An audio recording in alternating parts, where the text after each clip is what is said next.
This is outstanding.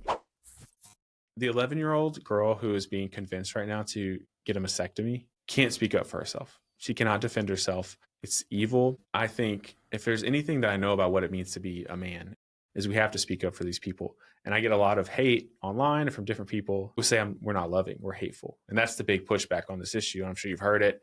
You're hateful, you hate trans kids, you don't accept people the way they are. But when you get into the details on this, you realize the most loving, compassionate thing you can do is speak the truth and save the next generation of kids from having a wave of puberty blockers that make them infertile, mastectomies where they can never nurse their child, other more graphic procedures I won't name here that irreversibly change them, that lead to higher rates of ending their own lives. By the way, the federal government's paying for it and girls are losing scholarships.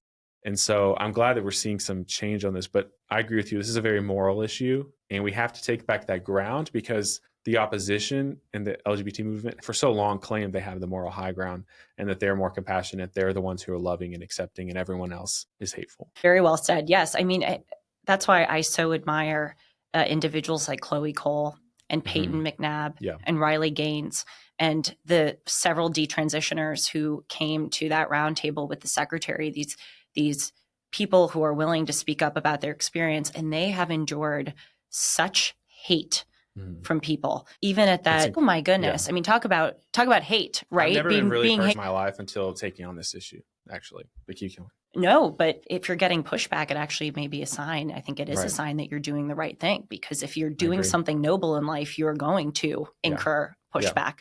But the detransitioners who I mentioned who sat with the secretary in her conference room, they were telling about how many people to this day will not speak to them, refuse contact with them, because they're coming out and saying that they were the victims of this horrible gender ideology. And for many of them, physically, as a result, they have damage for the rest of their lives, not to mention the psychological trauma of what they have endured. And they're the ones who are pariahs in their communities.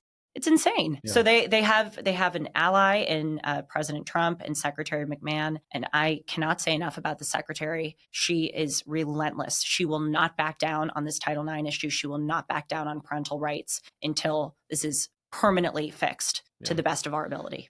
This is outstanding.